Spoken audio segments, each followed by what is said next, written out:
I'm Richard Letcher. Welcome to our Leaders on Leadership video series. With me today is Janice Wang, the CEO of Alvanon, the global boutique consultancy firm for the apparel industry. The firm is headquartered in New York. It has operations in China and Hong Kong, where we are today, and London. And Janice has been CEO since 2002, so for the last 15 years. The Financial Times has described Janice as the shaper of change for the fashion world. She's been nominated for various business awards over the years. Janice, thanks for agreeing to share your thoughts on leadership today. My first question was, what do you think are the top 3 attributes in your mind that make a good leader? I think the 3 attributes that I would say work for us at Alvanon is that 1, a shared sense of purpose, 2, kind of a culture of trust, and thirdly, I would say probably empowerment through knowledge, responsibility and accountability. How do you think the requirements of leadership for you have changed over the course of your career? Well, I was a very young CEO, right? Let's actually just scrap that and just say, when we started this company, it was a startup. And I kind of was thrust into this position because there was really nobody that the family could trust. My brother was already in this company, and we had just spun it off. So in the first phase of this company, because it was a startup, really the leadership was firefight, make everybody accountable, and set up processes. So that's more of an operational CEO role, right? When you first come in, you're firefighting all the time, and that means that you set the standard for what is acceptable and what isn't, right? And as we started to kind of grow as a company, the requirements tended to shift, because then, my requirement really was to attract the right kind of leaders inside our own company, experts, and people who had very deep domain knowledge.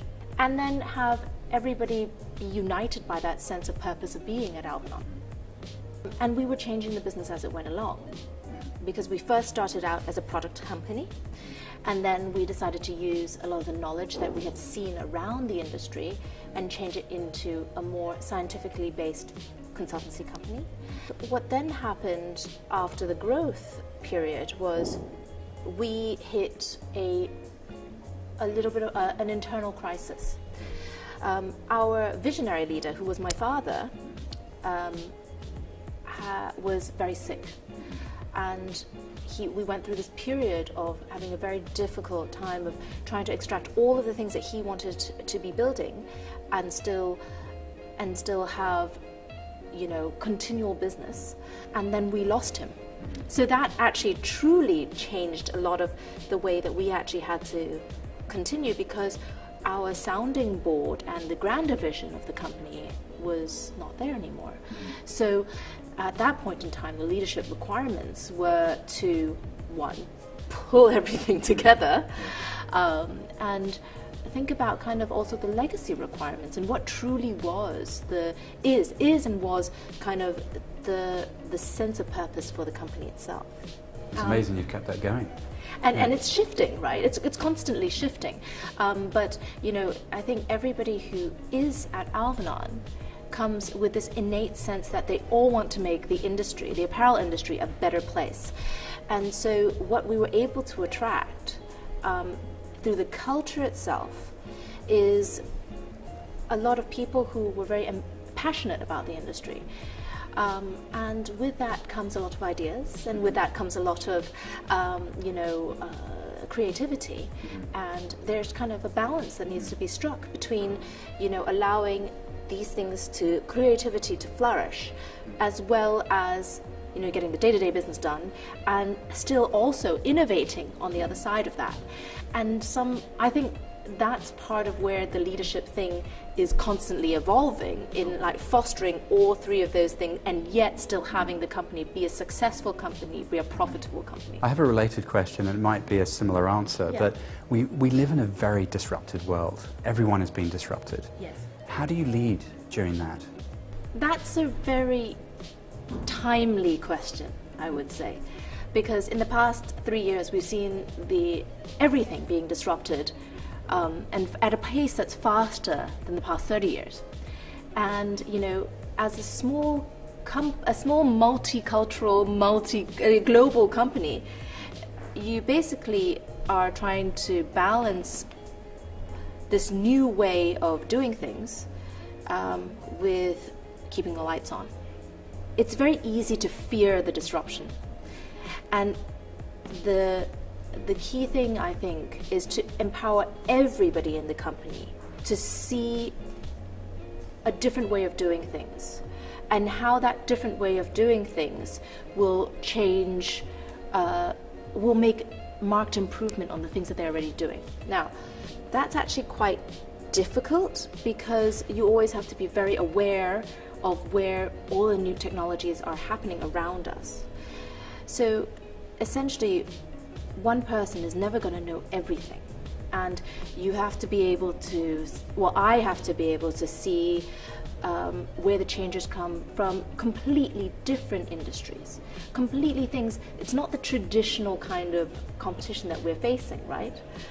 And we're being disrupted all along our supply chain. So not our clients are being disrupted. So if we look at traditional retail, right, that's completely being thrown out the window, and it's not changing fast enough. And yet at the same time, you've got this very traditional kind of supply chain matrix at the back of it that has to adapt very quickly to their customers' needs. For Alvanon itself, I think the way that we're trying to aid that is to constantly be looking at what is at the forefront of all industries around us. Be aware and try and apply each of the divisional or the work divisions kind of way to adapt that kind of methodology. What do you think are the common mistakes that leaders make? I can only talk about the common mistakes that I've made. That may be common with other people. And I would say that those mistakes would be not to listen hard enough, not to be inclusive enough of ideas that might be coming from very left field, right? Also in that listening, not making a quick enough decision, right, to pivot when you actually really need to. Because sometimes I look at, especially today in these like past few years of massive disruption, how it's like the slow car crash, isn't it? It's like the slowed down car crash. And how not to let that happen to a company, because actually it's very easy to allow that to happen at this point in time. From a global perspective, you travel, you've got operations, in different parts of the world. Do you feel that millennials are being led effectively at the moment? So here's how I feel about. Firstly, I sometimes think that the overall view of millennials in traditional companies is less positive than it should be. I think millennials have been born into a world of super connectivity, and as a result, they have the world is their oyster, and they have infinite number of opportunities available to them. At the same time, they have so much more competition because it's an open playing field. And if that's the case, then the requirement that they're actually up against in order to survive is to be individualistic and be able to differentiate, right? Now, in order to do those two things, they kind of clash with this traditional idea of a company. The traditional companies would say, well, you are going to serve loyally with me for the next 10 years and I'm going to help you do, I'm going to train you to do that. But in this scenario, right, you're lucky if anybody stays with you for maybe 2 or 3 years, because the impetus is to better their own skill set, and you can't begrudge them that, right? So I would say that in order to, the best companies, what they're doing is leveraging that connectivity, leveraging that idea base and a new set of skills, and being able to still train them in a good way, knowing full well that in 2 to 3 years they may well leave you. And if they do leave you, you want them to leave well. You want them to leave with a very good set of skills, remember the brand well, and come back to the brand later, because all of this it's a circular economy, right? people who once work in your company will come back as clients, will come back as advisors, will come back as they build their own careers. And I think the main thing in order to empower millennials is to be able to empower that, you know, that sense of purpose, sense of feedback, sense of I want to be a part of this. An alumni sort of program, if you like. Exactly. Keep in contact with people that do move on.